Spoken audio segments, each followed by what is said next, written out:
Hello students, exercise 1.11.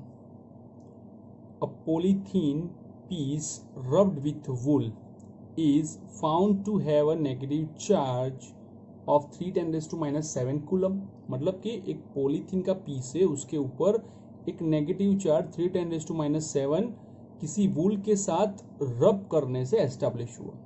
First, estimate the number of electrons transferred from which to which. Okay, अब ध्यान रखो, जब भी ट्रांसफर की बात आए तो ट्रांसफर ऑलवेज क्या होता है, नेगेटिव चार्ज ही होता है। पॉजिटिव चार्ज कभी ट्रांसफर नहीं होता है। तो जो नेगेटिव चार्ज है वो किसके पास है, तो a polythene piece rubbed with a wool is found to have, मतलब कि पॉलीथीन पीस के पास कुछ नेगेटिव चार्ज है। दैट मीन्स जो नेगेटिव चार्ज है वो वूल में से पॉलीथीन के पीस पे गए, like this. Okay, so estimate the number of electrons transferred according to quantization. अगर कभी भी नंबर ऑफ चार्ज की बात आए तो आपको सिर्फ एक ही बात याद आनी चाहिए, क्वांटाइजेशन। अकॉर्डिंग टू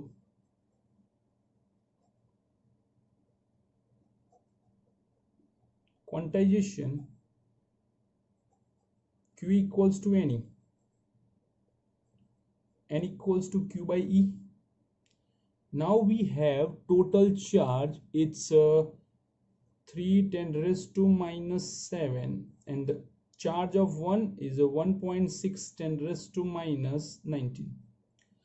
कुछ स्टूडेंट ये बोलते हैं कि सर इलेक्ट्रॉन का चार्ज है तो क्या नेगेटिव नहीं ले सकते? ऑफ कोर्स ले सकते हो, लेकिन यहाँ पे भी आपको -3 दिया है, लिखा है -3, तो ऊपर भी आपको नेगेटिव लेना पड़ेगा, नीचे भी नेगेटिव लेना पड़ेगा, तब जाके आप पॉजिटिव में जा सकते हो।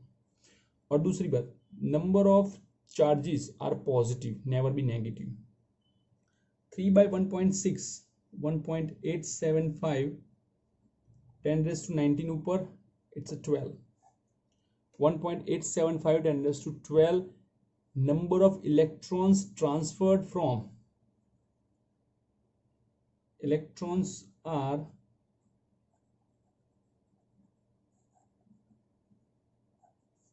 transferred from wool to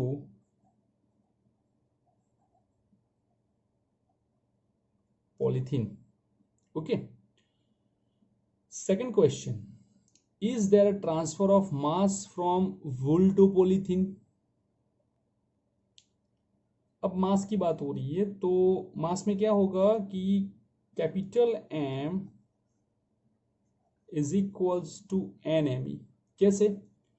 तो भाई एक इलेक्ट्रॉन का मास Me, तो n इलेक्ट्रॉन्स का कितना, NMe। तो M is equals to n 1.875 10⁻⁴, Me 9.1 10⁻⁻31। Calculation 17.0625 10⁻12 -31, it's -19. 1.70625 -18, it's nearly 1.71 10⁻⁻18 kilogram. इतना मास ट्रांसफर हुआ। तो आप यहाँ पे क्वांटाइजेशन यूज करोगे। अभी आपको सपोज, तो चलो यहाँ पे तो ए दिया था कि नंबर ऑफ फाइंड करो, सपोज ए ना दिया हो, डायरेक्टली बी बोला हो, तो हमारे पास फॉर्मूला है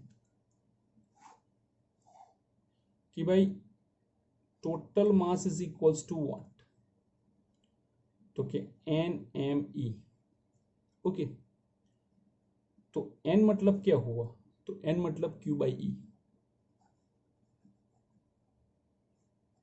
ठीक, आप ये यूज कर सकते हो कब, जब चार्ज में से डायरेक्टली आपको मास फाइंड करना हो, टोटल मास।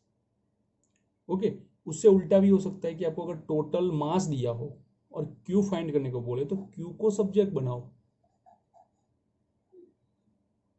M × E/me।